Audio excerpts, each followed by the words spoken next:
Here's Goodnight Olive making her move to take the lead by a head around the far turn. Race Kane has nearly 10 lengths to make up, so does Scooby Guando, verifying the leader. Top of the stretch, Tap It Trice is coming onto the outside. Up to the mark is running late behind Master of the Seas. Set piece down the center of the course. Master of the Seas alongside Annapolis. Here's Elusive Princess coming after Maj, and Mission of Joy tries to find room between that pair. Maj has the lead. Mission of Joy second, Elusive Princess third. The champ in front. Goodnight Olive chased all the way. Tap It Trice! Tap It Trice wins the Toyota Bluegrass. And welcome in, everyone, to the Keeneland Look Ahead podcast. Jeremy Plonk here from Horse Player Now in Keeneland. Hope you had a great opening day. This is Friday night as we preview the Saturday, October 5th card at Keeneland. They call it Fall Stars Weekend. The Stars will be out on Saturday. Breeders' Cup champion, No Balls going in action on the card. We'll have another Breeders' Cup champion, Idiomatic, running on Sunday. So a fantastic weekend of racing at Keeneland rolls on. First post on Saturday will be 1 o'clock Eastern. So we'll get started with a forecast that looks just like it did today. Sunny with a high temperature of 81 degrees in the forecast for Lexington tomorrow. Should be very similar conditions. And those conditions were fast today. Let's talk a little bit about the track on opening day at Keeneland. Exceptionally quick. One of the fastest 6 furlongs we've seen. The fastest we've seen ever in the return to dirt. The last 11 years now back on dirt for the Phoenix Stakes. It was a blistering time set today in the stakes race. A big time performance by federal judge. Want to get the time right here. 108.20. 108.20. The only time we've seen a horse go faster than that since the return of dirt was Nashville doing it during the Breeders' Cup extended program on the undercard on a Breeders' Cup card. So exceptionally fast today. We also saw one of the top 3 fastest 7 furlong posted times we've seen. That came in a lounge company with a Montesino. So Montesino today was exceptionally fast too. And the 6 furlong split for Montesino was actually faster than what we saw in the stakes race. So bottom line, this track was cooking very quick. You could tell it was going to be fast even after just seeing the first race on the card. Opening race on the card, wire-to-wire winner. Knock on wood, we got off to a good start with that $10 winner. But the horse went about 12 lengths faster than what we usually see par for that kind of race. So knowing that right off the bat, you said these are going to be some blistering times today. Now, why would the track be so fast when it's warm like this? Probably a large amount of water put into the racetrack to keep it from being dusty and blowing. When you get hot, dry conditions like this, Mother Nature didn't help with any moisture in the air or in the racetrack. So I'm sure a large watering of the track got things firm on the base underneath, and then the horses just stayed on top of it, and they just flew over it. Will we expect that same kind of fast conditions? And when it's that fast, horses tend not to get tired and their speed carries. There's no track condition that's going to make a speed horse or a closer run better, but they'll get more or less fatigued over various types of racetracks. These fast tracks like we saw today and what I expect we'll see again on Saturday, they don't take the same stamina to get over. Just think like you're running on the beach. If you're down near the water, the sand is wet and packed down, you can run over it quickly. If you're up in the dry area and it's loose and cuppy, as we say in horse racing, it's much more demanding to run over that. So when stamina isn't as required as a deeper racetrack, then those horses who get the advantage in the front just kind of keep going. It doesn't make them run better. It just means they don't get as tired, and the horses from the back, they don't get as tired either. But if you spotted somebody 10 lengths lead and that's your normal running style and they don't get tired, it's very difficult to close. So it's not a disadvantage to a closer. Their disadvantage is that they let the other horse get that kind of lead and they just don't have the tactical speed to stay up in a race. So jockeys know that. They'll try to get their horses up into the race if they have the ability to do so. I would suspect we're going to see another fast track like this. Given the conditions, maybe they alter a little bit in the way they water, but they're not going to tear the track up and get in with the rakes and the tills and get in there and do a lot with it, harrowing it. maybe you would see that during the dark days of a racing week, Monday, Tuesday, before we come back on Wednesday. But I suspect it will be quite fast again on Saturday. And how will we know that? First race on the card, the par time for the first race should be in the 111s for that 6 furlongs for the 2-year-old maiden claimers in there. And race number 3, in that race, the par should be somewhere in that 105 or 125 areas for that 7/8 of a mile race for the maiden specials in there. So race number 1, if it's less than 111, the track is really fast again. And then race number 3, if it's less than 125 or low 125s, the track is quick as well. That'll give you some sense of how it might play throughout the rest of the day. But those are the first 2 dirt races on the card, races 1 and 3. So we'll put that in your ear as we look ahead to the Saturday action. Quick recap of on track today. 3 wins on the card for trainer Brad Cox, including a Mercive's win in the Alcibiades Stakes. She'll go to the Breeders' Cup Juvenile Fillies now, knock on wood, good health. That she'll be one of the favorites now, 3 for 3 lifetime off of her win in the Spinaway at Saratoga as well. Good day for Manny Franco, who rode the Mercive. He had 2 wins on the card. So Jessamine Stakes was a 3-way thriller to the wire, one of the best races we're going to see all meet. Mayday Ready got the nose down under Frankie Dettori. Dettori had 2 wins on the program today. Good to see him back riding well after a shoulder injury a couple weeks ago. Really nice performance today from Dettori, Franco. In terms of some jockey news here on Saturday, no Flavian Pratt at Keeneland on Saturday. He is riding at Belmont. And if you're wondering why you haven't seen Irad Ortiz, Joel Rosario, they are in New York as well on the Saturday card. We will see plenty of them throughout the rest of the meet, I would have to assume. 5 stakes races on the card for Saturday. Let's get to it. Let's give you the look at the snapshot of this card. 11 races, regular start time, even with an 11-race card. We're starting at 1 o'clock. The 5 stakes races go in succession. Races 6, 7, 8, 9, and 10. So races 6 through 10 are the stakes races. My key plays, we had little mixed results in our handicapping. We'll talk about that in a second. My key plays come early in the card before the stakes races, and we'll discuss why that is as we get through the course of the program. And we'll also look at the handicapper selectors box from Keeneland.com with all 5 public handicappers to try to bounce our picks off of one another here as we go race by race. As far as the handicapping went on opening day, we had 4 winners on top out of 10. I told you we had 5 morning line favorites that we had picked on top today. Those morning line favorites, I think 4 won and 1 ran second. So we were right on which favorites to trust on this card. The couple shots we took just didn't quite pan out for us. Second place finish in the stakes race. We really needed that one in the 3-way photo. If you were with me, you were riding down the stretch with our top choice in there. And the Justify filly just got nipped at the wire. She ran pretty well. Race number 3, we really needed that one where we tossed the 2 to 5 shot. We talked about the vulnerable Brad Cox horse, and we thought we could get by with the 2 horses in that race coming out of those Wilson Shoot 1-turn mile races up at Saratoga. They ended up running second and third, got beat by a big price in there. So, we were close. We were around it. 5th race, our other key play, we were just completely off in that one. But it was a decent day in handicapping. We got $22.80 back on the $20 in wagers in terms of an ROI, so about a 10% profit on opening day. Let's hope we do better here on day number 2 of the meet. Saturday, October 5th, let's get started and go to race number 1 here and look at the handicapper selectors box as we start the early pick 5 here with a maiden claimer here. These are 2-year-olds for the $50,000 claiming tag. I went with the 8, Hank Hill. Cartoon fans might enjoy that pick, but across the way, the 4 is the key horse in here, One True Chance, according to the public handicappers. 3 of them have that runner on top, including Tom, Gabby, and Kim. Scott's got the 4, One True Chance in second. I didn't use the horse. It's Wesley Ward. We're the first-time starter in a maiden claiming race.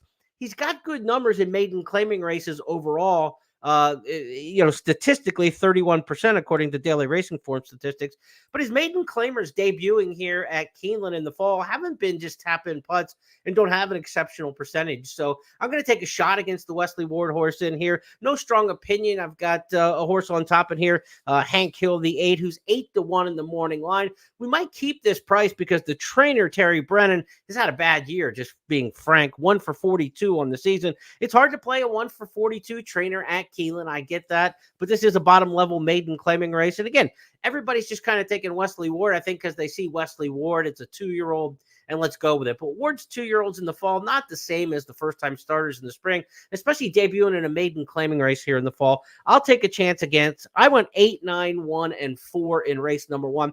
No big conviction here. I think you want to use multiple horses to get through if you're looking at the early pick 5. And again, with key plays for me coming up in races 2, 4, and 5, if I'm playing that early pick 5, I can spread in here because I'm going to narrow down those key play races a little bit in the races to come. So pick 5 starts off. I would use at least probably 4 in here. 8, 9, 1, and 4. Throw the Ward horse in there, if you will, if you want to get some extra depth.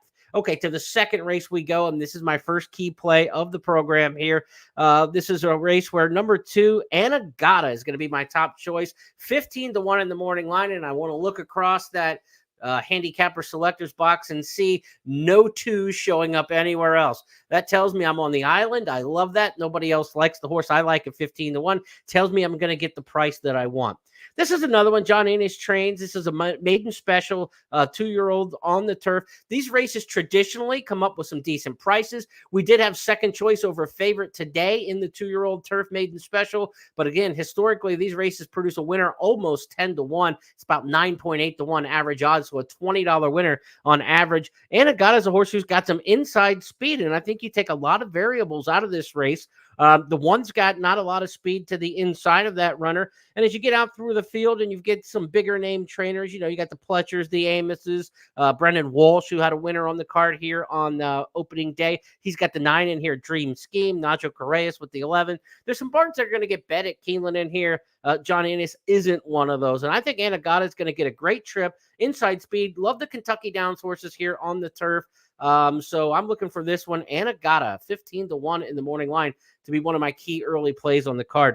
Number 4, Battle Drum. My second pick is 10-1 in the morning line. So we got 2 shots at prices in here. Todd Pletcher trains. I don't think you're going to get 10-1 on the Pletcher training. I think this horse will get bet down off the morning line, but it was a decent enough debut, finishing 5th in there. Maiden special 2-year-olds going long on the turf. Todd Pletcher's had 4 wins from 13 starters in recent fall meets here at Keeneland. Very strong percentage. Again, it's Johnny V and it's Todd. So 2 and 4, the top ones in here. The one States Rights is the morning line favorite at 5-2.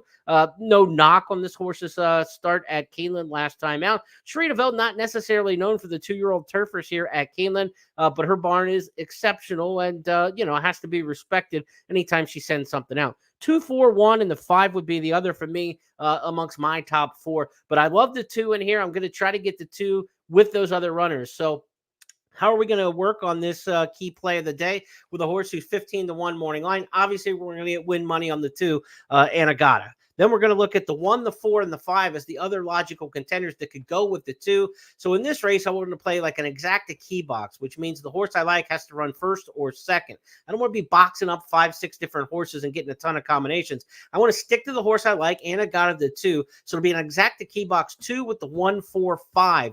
Now I'm getting for $6 on a dollar exacta key. I'm getting all the combinations I need for $6 versus boxing 4 horses, which is basically throwing $24 at the same play. So what I want to do is I want to play the 2 as my key in this exacta key box, and then I can play it for more money and play the same budget I would as if you were boxing up all the horses. So Anagata, the 2, one of my key plays of the day. Going to use that one here in race number 2. All right, let's go to the overhead here of the snapshot of the card. Race number 3, nothing new starting in this particular spot. It's a 7 furlong maiden special weight. These are the 2-year-olds in here. Complex Street, the 5, is the horse I've got on top in here for trainer Kenny McPeek. Complex Street is 3-1 on the morning line. I don't think we're going to get a very big price on that one, but nobody else is picking the 5 on top. So maybe we can get ourselves a little bit better price than that 3-1 morning line suggests. Now, this is a race that's, I think, the first time to start the meet out where all 5 of us have 5 different horses picked on top. Tells you it's a good betting race in here in race number 3. I've got the 5. Gabby's got the 3. Working our way out, you've got the 7, 8, and 9 also a pick. So 3, 5, 7, 8, 9 all top selections here in just a 9-horse field. There's not a real consensus amongst the players in this one. Now, why do I like Complex Street? My top choice in here for McPeek comes with a bullet workout September 27th at Churchill Downs. But what I liked in the career debut at Saratoga, ran up against a really good field. Senza Parole won that race for Chad Brown. She was to be the big favorite in the Grade 1 Frazette on Saturday at Belmont at Aqueduct, but she's going to scratch with an injury and will miss the Breeders' Cup. But Senza Parole, make no mistake, maybe the most talented 2-year-old filly in America. That's who this one debuted against. So when she got against a little bit softer competition in the second career start at Churchill, she ran a much improved race in terms of the finish, and she ran a faster speed figure as well. But I think Complex Street, third start, Kenny's not one that just kind of go barreling out of there with a horse right out of the blocks. They build and they develop, and they're a little more slower developing than some other trainers that win right away. I think third start in the form cycle here for the 5 Complex Street or Complex Secret makes that one the one to beat. I've got it 5, 8, 2, and 9. The 8 Quantum Burst is for trainer Eddie Keneally. He's got some success with these 2-year-old debut types here at Keeneland in the fall, and he gets them at some prices. He gets Luis Saez the ride here on Quantum Burst, so that's why I've got that one in there. I think it's an interesting jockey trainer combo here with the first time starter. 5, 8, 2, 9, the way I see the second, and everybody going back to the Keeneland Handicapper Selectors Box are all over the place here in the third race. I think I might have just called it the second race, but third race on the card. I'm on the 5 in here, Complex Secret, the 8 Quantum Burst, one to watch here as well. Now, one of my key plays of the day early in the card, I'll probably want to use a few of these in the multi-race wagers, certainly the uncertainty of some first-time starters and that sort of thing. Plus, as we mentioned, we've got key plays in races 2, 4, and 5. We already told you about the 2 price horses we like in the second. Now we get to race number 4, which is our second key play. And this is a mile and an eighth allowance race, turf allowance races here. You want to look for the Kentucky Downs runners. We talked about this angle today, and there were 4 of them in the, I believe it was the 5th race on the card today. 4 of them in from Kentucky Downs, and that was the 3rd race on the card, I believe. 4 of them from Kentucky Downs. We honed in on 2 of them. We were on the wrong 2. One of the others won the race at a nice price. So again, these allowance races on the turf going long. Definitely Kentucky Downs territory here. You want to lean on those horses as heavy as you can. Number 10, Desert Duke, is 6-1 in the morning line. Not only a horse coming in from Kentucky Downs off a good second place finish at a price there, this is a horse who's 1-for-1 over the turf at Keeneland for trainer Chris Hartman. Good high percentage outfit in Hartman, not known for long distance turf horses, so he's not going to take any exceptional amount of money in here. With Bejarano riding, it's not Turfway in 2005. Bejarano is not taking any exceptional amount of money either. So I think we're going to get a very fair price on the 10 Desert Duke. Let's check in with the other handicappers and see what we have here. Race number 4. I've got the 10 Desert Duke on top. Scott's also got that one. No other love around the block. So like 6-1 in the morning line, not sexy connections, not a lot of handicappers all over the horse. I think we're going to get somewhere around that 6 to 8-1, and I think that's a more than fair price. The 4 Buoys is another one you want to watch at 8-1. This is Maker and Gaffleone. This one could go shorter than the morning line price, given the connections. Not a lot of love for that one across the way, though, because Rebel Red, the 7, is everybody's heart-throbbing here, it looks like. Tom Leach has him on top. Rebel Red, also picked by Gabby and Kim. Rebel Red's a horse for Sharita Vo, coming out of the Bernard Baruch last time out. Good allowance horse at Churchill and Saratoga, stepped up into the stakes ranks to no avail last time, and now drops back into what could be a winnable level in here. We'll see. Mile and an eighth for the first time. The horse has been going a mile and a 16th. Decent finishing kick, and did it without a lot of pace help. So a logical contender for sure in Rebel Red, but I like the horses from Kentucky Downs in these spots, even over the Saratoga types. So I've got it 10, 4, and 12. The 12, Clyde's Got a Gun, another horse in with a decent price for Helen Pitts coming in from Kentucky Downs. Disappointing effort at Kentucky Downs last time, but ran good here over the course last October, beaten only a length. So 10, 4, 12, the way I see this one. The 6 Degree of Risk, also a horse from Kentucky Downs that I'll run into my mix again. So this is similar. We've got a horse that we like on top in the 10, Desert Duke. I think the 4, the 12, the 6, the 7 are horses that you want to work in underneath. So again, key boxes the way you want to go with this. Maybe key the 10 just on top and trifectas. Take 4 or 5 horses underneath and then try to hit second or third. Key boxes in the exactas. That's the way I'm going to try to work it. And I certainly want to get good win money on a horse like Desert Duke here in race number 4 is one of my key plays. And when my key plays hit back-to-back races like they will here in races 4 and 5, obviously the daily double is your friend. Daily double, low takeout wager now at Keeneland this meet, 15%. We want to emphasize those doubles. They're a good, sharp wager, kind of a parlay, if you will, between, two consecutive opinions. And we have two consecutive opinions on this card in races 4 and 5. So as we go back to the snapshot, race number 5 will kick off the pick 6, and that's where we'll head next. It's the second of back-to-back key plays for us early in the card. This is a horse who's 7-2 in the morning line named Sexagenarian, and I think this horse might go shorter. Kim's also got this horse picked on top. A couple others have him on the undersides.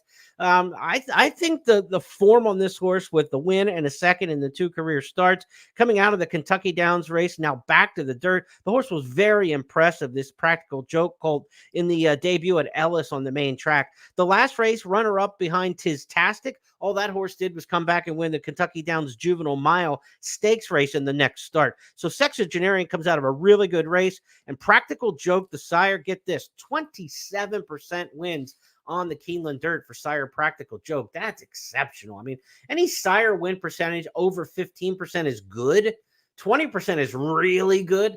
27% wins for the Practical Jokes on the main track here at Keeneland. That's almost a blind bet, and the form is good on this horse. So we're not looking for any major, horse for course wake up with Sexagenarian, the 5 horse here in race number 5. All we're doing is saying, hold your form from what you've done before over to this track. And the pedigree says he will hold that form over to this track. You got Ricardo Santana riding for Mike Maker. Santana, a very good speed jockey. If you followed Oaklawn over the years in Kentucky racing, you know that he'll get a horse out of the gate the way the track played, and we expect early in the day and throughout the weekend. Really, I expect the track's going to play fast again.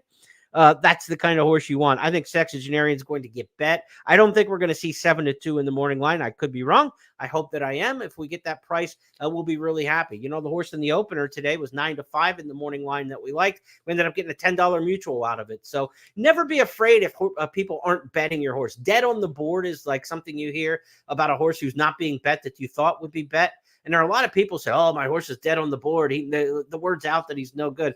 Look, if you're going to get more money than you expect, that's called an overlay. Don't worry about dead on the board. This is the whole point, is your opinion's better than the public sometimes, and you got to try to press those opinions. So don't be afraid if your horse is a bigger price than you think. I think down to 2-1, Sexagenarian's a solid play in here. And again, I'm going to try to get to that runner with the multiple race bets, races 4-5, Desert Duke to Sexagenarian, a 10-5 double in race 4. And I'm certainly going to key the 5 on top here, Sexagenarian in race number 5. As for the others underneath for me, the 7, Kieran, the 1, No Hair Sam. Other handicappers have a lot of love in here for the 2, 80 West, coming off a win for Dallas Stewart as a favorite at Saratoga. Couldn't argue with his form either. I've got it 5-7-1, but you could use any array of horses underneath. But the fact is, it's a 9-horse field in here, and if you're looking at multi-race wagers, they may be a better way to go into the Woodford, which is a full field, than the intra-race wagers with just 9 entered in race number 5. The doubles should be better than the exactas when you're looking at a 2-horse bet, because you're going from 9 horses in the 5th to 12 in the 6th, then you've got more combinations, right? For an exacta, 5 all is 8 different combinations, whereas in a double, 5 all is 12 different combinations. So there's more chance of losing tickets to pay the winners. That's how pari-mutuel wagering works. So if I'm looking at how to maximize my value on the 5 Sexagenarian in race number 5, I'm not looking at the exacta in this race. I'm looking at a daily double to the larger field size coming up in race number 6. So that's how I will attack that. Back to the snapshot of the card. The 6th race is the first of 5 consecutive stakes races. It will kick off an all-stakes pick 5. So the pick 5 on Saturday is not the final 5 races on the card. Keep this in mind. The late pick 5 is an all-stakes pick 5, races 6 through 10. It'll also kick off the Keeneland Turf pick 3. We like the Keeneland Turf pick 3 today. We just didn't have any luck with it. The horses we needed, we had a couple second-place finishes. Last race, we were nowhere around on that one. So if you're swinging back at the Keeneland Turf pick 3 here on Saturday, I'll give you another look at which races we've got. Keeneland Turf pick 3 starts here in the 6th, and then we'll continue in the 8th.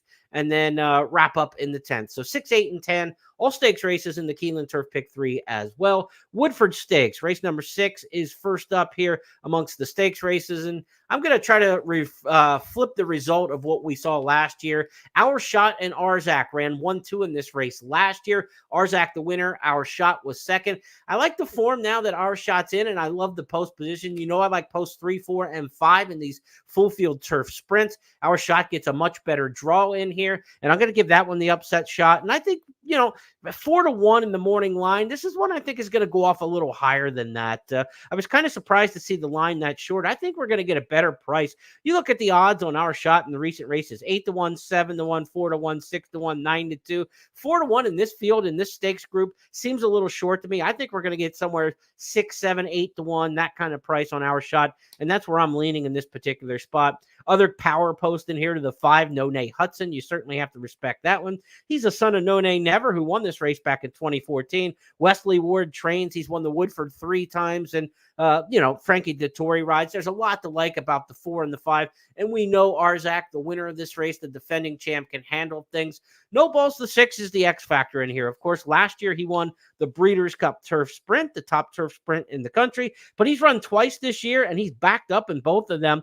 He's all speed. He's got a, in the Breeders' Cup Turf Sprint, he was shockingly off the pace and rallying that day, but his best races prior to that had been all going to the front.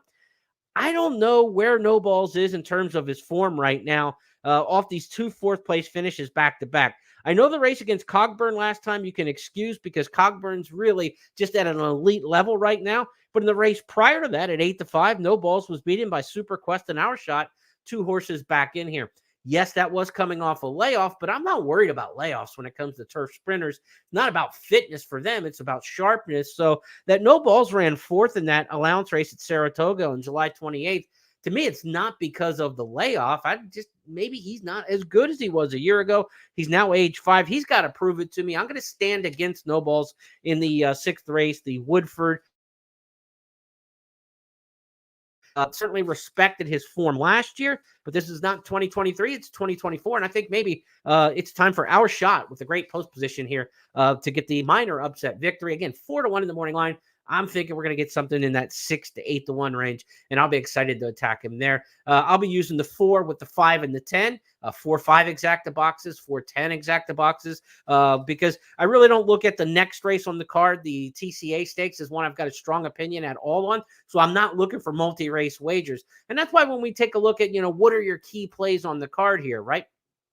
You got all these key plays early in the program. Well, if you just take where we're at right now, in race number 6, I was like, you know what? The horse I like is a little bit lower price than I'd want. I think he should be a little bit bigger price. So not a key play for me. If he goes up in price, maybe you consider him more of a key. And then the 7th race, I really don't have an opinion on at all, as we'll talk about next. So you can kind of see why my key plays come up a little bit earlier in the card. And I think there's some favorites that are going to be very formidable in some of the upcoming stakes races to come. So they won't be in my key play radar either, as I'm looking for more of value plays. So let's go to the 7th race here. It's the Thoroughbred Club of America Stakes. Typically, this will have some of the absolute best filly and mare sprinters in the country in this race heading towards the Breeders' Cup. Grade 2 race, $350,000, but this is not the strongest edition of this race. There have been some legendary sprint fillies come through this over the years. This particular cast is not that. And if you look, Spirit Win, the 4 is picked on top by 2 handicappers.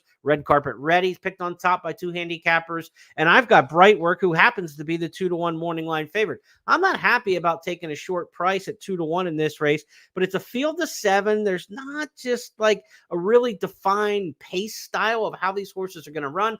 I think they're just kind of being a clump. There's not going to be like dead set out the back horses or somebody kind of in a breakaway situation. So I think it's going to be a jockey's race. And when I looked at the stats, I went through the BetMix database, and I was able to look at 6 furlong sprint races, small field sizes like this, 7 or fewer. Who are the top jocks at Keeneland in these kind of cat and mouse races where I think it's going to come down to the rider? And one jockey just completely stood out. It was Luis Saez, 26% wins in this situation with the smaller field size, 7 or less, going 6 furlongs at Keeneland.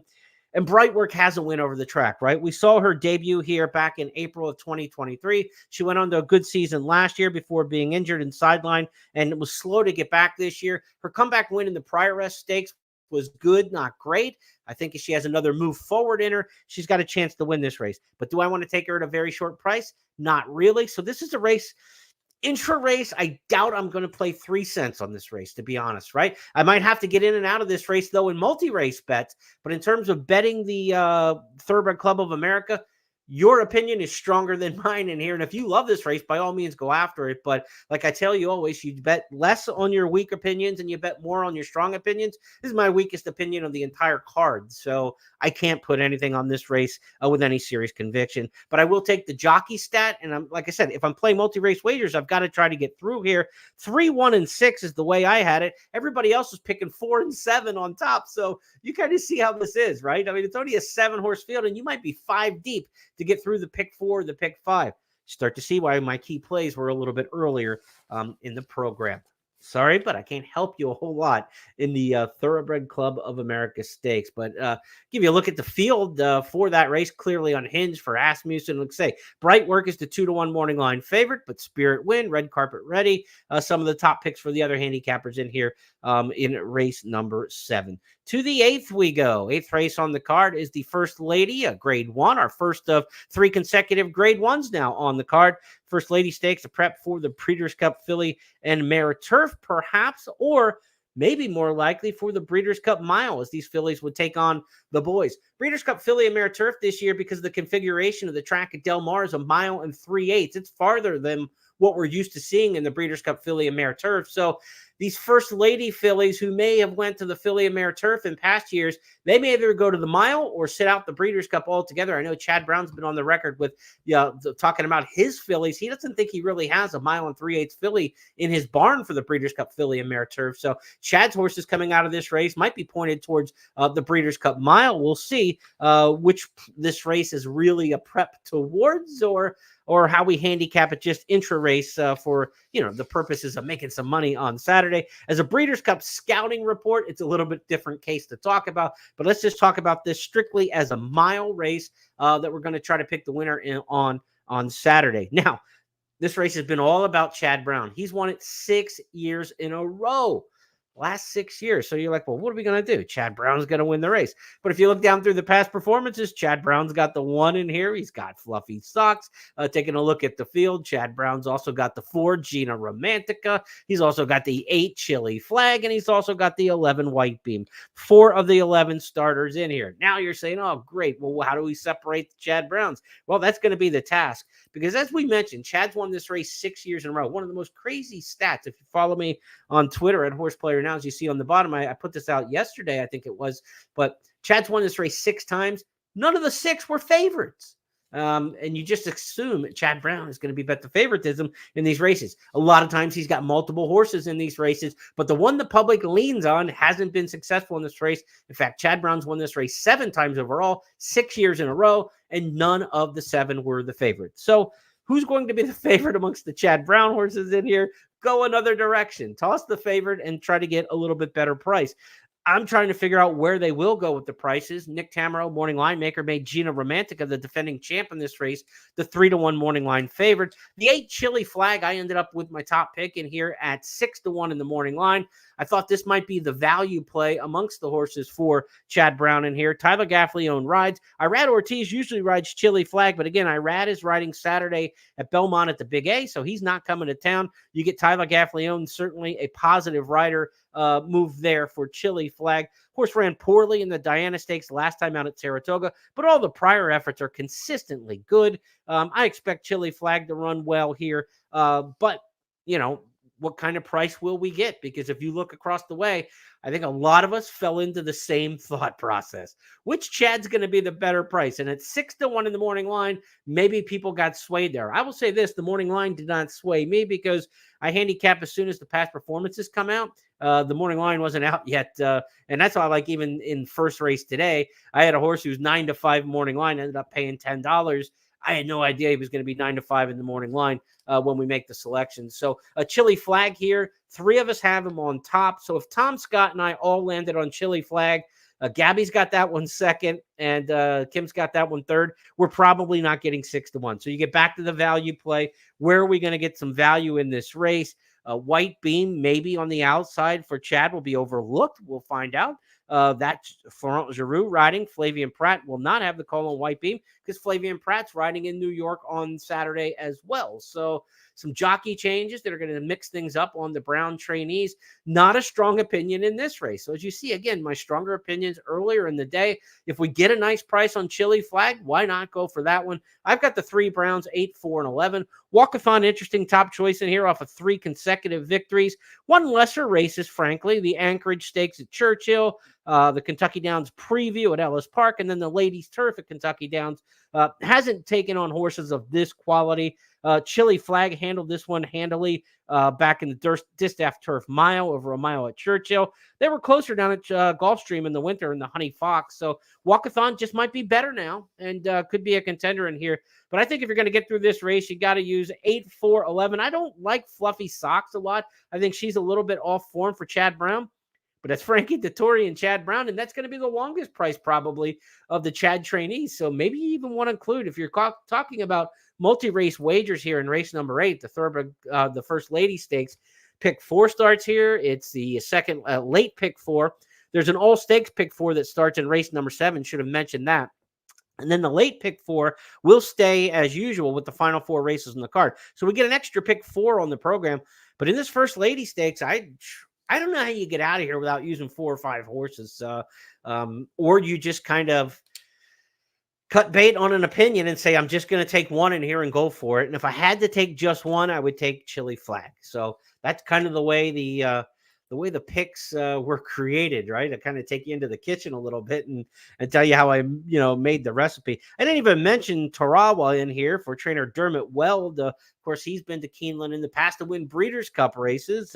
Tarnawa, no relation. The names are very similar, but in 2020, Dermot Weld, the legendary Irish trainer, brought Tarnawa here to Keeneland to win the Breeders' Cup filly mare turf. Tarawa in here is probably looking maybe towards the Breeders' Cup, so she's getting a step off before heading to Del Mar. We didn't even mention her. She would certainly be a candidate in here. So multi-race bettors, race number 8. I mean, 8, 4, 11 are my top 3 in here. You got to consider the other Chad Brown, the 1, the 2, Tarawa, and Walkathon, the 5. So we're already up there. 1, 2, 4, 5, 8, 11. I mean, that's like 6 horses in here. This is probably a race where you want to go deep. And we didn't even mention Ag Bullet, who's won the last 2 by daylight. So good luck. The good thing about it is you don't have to bet them all. And this is going to be a great race to watch. But as for me, I do not have a strong opinion. And you'll again find out why all my key plays for the day come early in the program. Again, these are tough. I'm either landing on favorites or difficult races to separate. Now we get to the 9th race on the card, and this is the first of the the second of 2 major 2-year-old stakes of the weekend. The Alcibiades was today. The Claiborne Breeders Futurity is next up. That is race number 9 on the card. I'm all in here for a horse named Ferocious. Ferocious ran last time out at Saratoga. Comes off a 2nd place finish behind Chancer McPatrick. Chancer McPatrick's going to go on Saturday in the Champagne Stakes at Belmont at Aqueduct. Let's give you a chance to see Ferocious in action last time out. Who's been head-to-head with Menti at the top of the stretch. These 2 will come to the 8th pole right together. Incentive Paid dives down towards that very familiar inside for his run. Ferocious did not fire his best shot, but Chancer McPatrick did, and he's coming fast on the outside. They're past the 16th pole, and Chancer McPatrick, Ferocious comes alive, but Chancer McPatrick proves best in the hopeful. Defeating Ferocious, Incentive Pay was 3rd, and Good effort there behind a talented horse for Chad Brown, Chancer McPatrick, again, who's going to be a solid favorite in the Champagne Stakes, run right around the same time as the Breeders' Futurity. In fact, I think it goes earlier. So you'll be able to see the result of the Champagne Stakes, see how Chancer McPatrick did, and how you evaluate Ferocious. Now, the reason I like Ferocious in the Claiborne Breeders' Futurity, a couple reasons here. really strong, brisk late pace figures. 102 in the debut win, 98 in that race. We're trying to figure out which one of these horses that's been going shorter is going to extend around 2 turns and run the mile and a 16th for the Breeders Futurity. I like those brisk late pace figures there. I think Ferocious fits well against this group and was really, really impressive. That's why the horse was 3-5 in the stakes race. Really impressive in the career debut. Maybe not as good an effort last time out, but the rest of them were in behind, and I think got beat by a pretty good one in Chancer McPatrick. So I'm on Ferocious. The other reason I like this horse, the dam sire of Midnight Loot. You don't see a lot of horses sired by Midnight Loot as the main sire now these days, but in Keeneland dirt routes for years, Midnight Loot offspring are just a blind bet for me. They have such excellent success going long on the dirt at Keeneland here since we've gone back to dirt. Ferocious has that as the dam sire, bottom side of the pedigree. His maternal grandmother, maternal grandfather, if you will, Midnight Loot. So I think there's a real pedigree influence for this horse to love it at Keeneland. Problem is, Ferocious is the 8-5 morning line favorite. So again, I don't see a huge amount of value for me in this particular spot. The other horse to watch in here could be East Avenue. East Avenue is a horse for Godolphin. Brendan Walsh trains. A really impressive first-time starting winner. Caught my attention. Loved this horse's debut win at Ellis Park. My question is 6 furlongs to the mile and a 16th. That is a big step in distance. 8 of the last 9 winners of this race, the Breeders' Futurity, all came out of races at 7 furlongs or longer. And there's only one race, much less coming out of a 6 furlong race, but only the one start. So does this horse have the bottom side, the built-up stamina, the endurance, the toughness to handle a big field of 11 in here in the Breeders' Futurity? That's going to be a big question for me when we talk about the contending status of East Avenue. But on raw ability, absolutely, you've got to consider this horse. Handsome Pants, the 4 for trainer Kenny McPeek, probably the horse to fear late in the race from farther back in the pack. I think Ferocious is going to be right up into the mix. I do not think this horse is going to be closing from far back. He could be second or third in the clubhouse turn. He may even go to the front if Luis Saez deems it's a speed track and they want to take advantage of having that inside rail. But Handsome Pants does not have the early tactical speed. He'll be the one to fear late in this race. He got a 95 brisk late pace figure in his debut win around 2 turns. Again, the 98 and the 102 going short for Ferocious. But again, that's a solid number, especially for a debut. Now, earlier this week, I believe it was over the weekend, Tom Leach, the voice of the Wildcats, caught up with trainer Kenny McPeek to talk to him about his horse Handsome Pants going here in the Breeders' Futurity. Kenny McPeek's got 2 in the Green One Cleveland Breeders' Futurity, looking for another Mystic Dan. Yeah. Let's talk about Handsome Pants first, and tell me how he has trained out of that last race. Well, he's done super. This horse is a really, really good horse. I mean, what he did first time out, for those that were able to watch his initial run, he split horses and finished like a good thing. So we're really optimistic about him. He's still going to be a horse that I think's got some improvement beyond the Futurity, but this is an exciting prospect. And then the other colt, Look to the Cross, is another one that's really going the right way, and I think he's relishing a mile and a 16th. But between the two of them, I'd love to think we could win another Futurity. Look to the Cross ran on turf both times. Is that just to get longer races? Yeah, wanted 2-turn races. Really wanted to just get him a little more added distance and something to get him some experience. And there are very few choices when it comes to young horses. You really don't get many maiden 2-year-old mile and a 16th, and actually the one here was the one that the Daredevil colt Handsome Pants won. What are you looking for in a 2-year-old colt that tells you you can have it in the Mystic Dan? Well, these are 2 horses that are totally different than Mystic Dan. Mystic Dan made his first start at Keeneland sprinting, going 5 or actually 6 furlongs, and was second first time out. And these colts have gone on to go mile and a 16th earlier.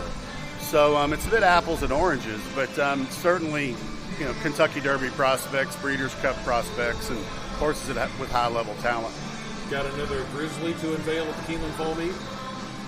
We've got a lot of nice young horses right now. Our young horses have been a little slower than normal coming around, but we're getting there, and it's always exciting this time of year. How is the Grizzly there? She's doing great. I just got back from Saratoga yesterday, so she spends most of her time up there. She's kind of fallen into a nice routine in Saratoga Springs, New York, and I decided to leave her up there for a couple different reasons, and we're going to leave her up there, and she'll ship from there directly to California. Still leaning distaff? Yeah, it'll be distaff. So thanks there to Kenny McPeek and Tom for the interview. Tom Leach does a great job running down the stories for us with the horsemen around the various stable areas that we're able to use here on the podcast. And you can get all of Tom's interviews on the Keeneland YouTube page and also on X following at Keeneland Racing. They're all posted up there on the different social media channels. So that's his contender here for the Breeders Futurity, Handsome Pants. As we look at the handicapper selectors box for the Breeders Futurity, Handsome Pants is the top choice in here for two of the handicappers. Tom Leach is going with that runner, as is Kim Nelson. I'm on Ferocious, as is Scott Hazelton. Gabby is on East Avenue. To me, it just feels like 1, 4, and 5 in some sort of fashion. Handicappers are somewhat in agreement with that. A little bit of love in here for the 9 and the 10 and for the underneaths. But if you're playing this race from a multi-race standpoint, 1, 4, and 5 maybe are the way you want to go to get you through the multi-race wagers. As for me, though, I'm very bullish. I'm on Ferocious here. I think he would be a single. I think he's going to be outstanding in this spot, and I think he's going to go to the Breeders' Cup as one of the main favorites for the Breeders' Cup Juvenile with a good effort on Saturday, which I fully expect. Next up on the card from the Breeders' Futurity in race number 9, we go to the 10th race. It's the $1.25 million Coolmore Turf Mile. There have been various sponsors of this race over the years, but this Keeneland Turf Mile in the fall, the big race of the meet for the grass horses, a big prep towards the Breeders' Cup Mile to be sure. It's also part of the Keeneland Turf Pick 3 on the Saturday card. Keeneland Turf Pick 3, again, the Woodford in race number 6, the First Lady in race number 8, and now here the Keeneland Turf Mile in race number 10. This is not for the faint of heart in the $3 Keeneland Turf Pick 3 on Saturday. I said in race number 8, there's about 6 or 7 ways you could go. The Woodford's a turf sprint with at least 3 or 4 major contenders in there that you could talk about. And we get to this turf mile. This one is not easy as well. Here is the field for the $1.25 million Coolmore Turf Mile. There are 9 in here. Carl Spackler on the outside is the 2-1 morning line favorite for Chad Brown.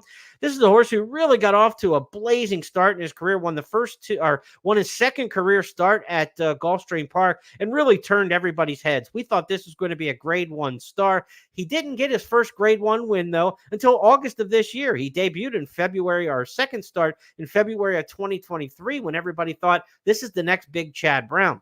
It's taken him a while, but his last race in the 4-star Dave was superb when he beat More Than Looks. Those two come back. The 9 in here, Carl Splacker. The 3, More Than Looks, come out of the same race, the 4-star Dave at Saratoga, where it was all Carl Spackler late, but an excuse in there for the runner-up, of course, More Than Looks. That was the first start since November for More Than Looks and didn't get the race in the condition book that they were looking for. Cherie DeVos got a little bit more information about her contender in here, More Than Looks, the trainer of the 3 with Tom Leach. Cherie DeVos got More Than Looks in the Coolmore Turf Mile. Tell me why you picked this spot for him. It was really the target for him. When he got hurt early this year, we knew we were going to have an abbreviated year with him, and Breeders' Cup is obviously the target. So we had him lined up to run in the Lure, and that came off. So Plan B was a tall task, and he still ran well in the 4-star Dave, and so he's training well into this spot, is working out as we'd hope it would. How has the tour changed from last year? He's a lot bigger, a lot stronger. He's still kind of a little difficult mentally, but not nearly as bad. He's a bit more agreeable, but he's definitely a bigger, stronger horse. How has he trained out of that one race for this year? Wonderful. Really well. Been really impressive in his works. Seemed to have gotten what he needed out of the race, and hopefully we move forward. What are his most impressive qualities? On the track, he's got that devastating turn of foot. So as long as he can get hold of the track and he's in a good position, he can really make up that ground in the stretch. Type of turf, do you have any preference? Probably on the more firm side. And then what are you looking to see to move forward to Del Mar? He just has to put in another solid effort.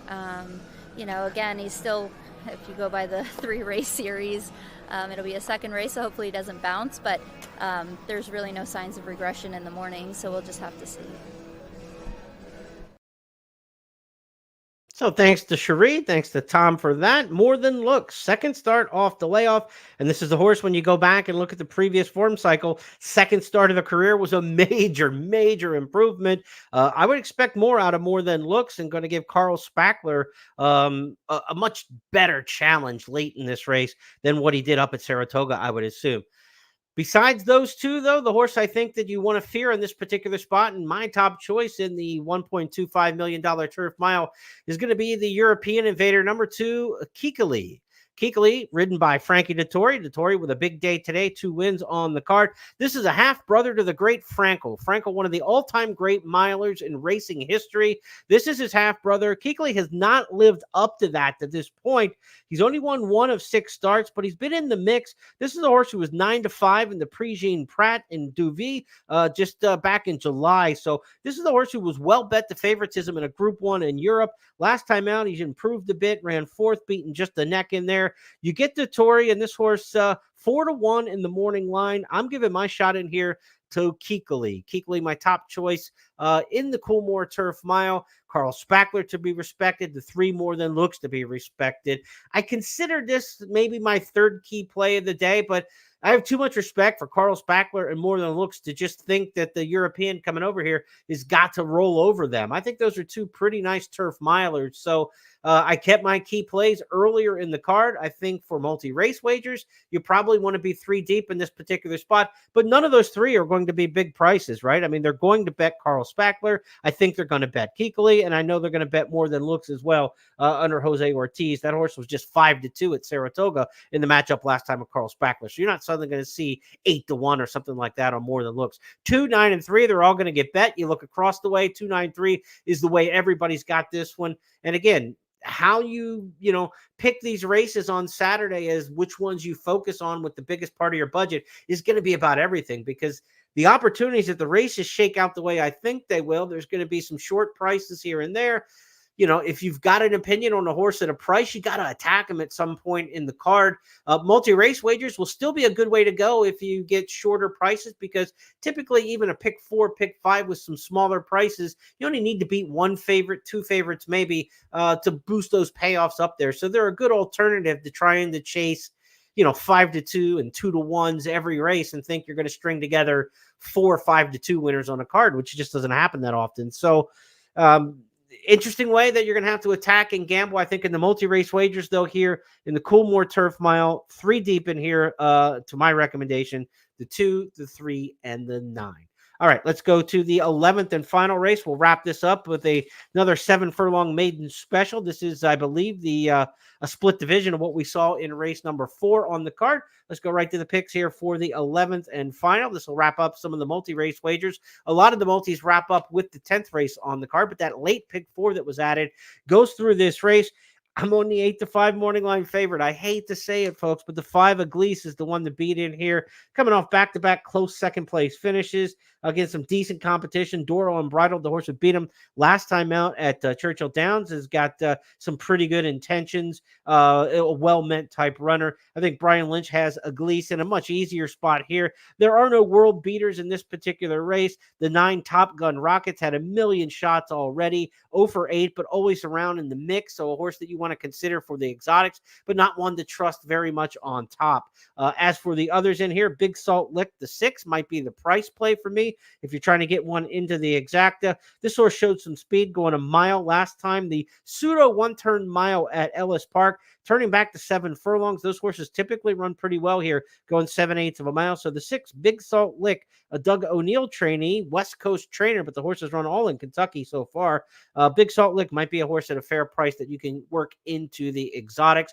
5-9, 5-6, the way we wrap it up here. And I think this is a single in the multi-race wagers if you're playing that late pick 4. Spread in the 8th race, single in the 9th, 3 deep in the 10th, single in the 11th. But you're singling Ferocious and Aglise, who are 2 horses that are going to be, I think, in that 8-5, 7-5 kind of range. So now you got to pick 4 with 2 heavy favorites. Do you want to play and attack a race like that? You better get a price somewhere else if you do so. Otherwise, you're looking at a slim return in the multi-race wagers. So we're going to attack early from a gambler standpoint. I'm all over the front half of the card on Saturday, as I've said 1 million times over the last 50 minutes. from a fan standpoint, I'm all over the second half of the card, right? It's must-watch action late in the day and must-bet action early in the day for me, but that's just me. How you shake out your day is based on your opinions. I just try to give you the strategy that I'll be applying and give you some thoughts on the horses and the stats and trends on the ones that I think could be in the mix. But look, if you've got a strong opinion in some of these stakes races, you're going to get paid, right? Big field sizes. There's going to be huge pools. There's going to be a lot of national interest in it. There'll be a lot of people playing Keeneland on Saturday that won't play Keeneland the rest of the meet because it's a big marquee day. They're serious horse players, but maybe they're Santa Anita players. Maybe they're Naira players or Gulfstream players, but they tune in for big cards like this. So maybe the prices that you might expect, you'll get something a little bit more. They might jump on the wrong things. So keep an eye on the tote board. Don't be afraid of a horse who's an overlay price. They're not dead on the board. They're an overlay. Think positively that you're going to get more on your return than you expected. But my key plays will be in races 2, 4, and 5. And we wish you the best of luck on the card Saturday at Keeneland. We'll be back Saturday night to preview Sunday's action. Again, 8:30 Eastern each and every night before the next day's racing. We'll have these Keeneland Look Ahead podcasts. The Sunday card, when we preview it for you on Saturday night, will feature the Grade 1 Spinster, defending champion there, Idiomatic, the winner of last year's Breeders' Cup Distaff. She's back there. So we get no balls today on Saturday for the Breeders' Cup Turf Sprint defending champion. And then tomorrow on Sunday, we get to preview Sunday's race with the Breeders' Cup Distaff defending champion there, named Idiomatic. So it should be a great weekend of racing still to come. Enjoy it. Sunny weather, 80 degrees. Put some sunscreen on if you're going out to the track, and have a great day. We'll talk to you tomorrow night.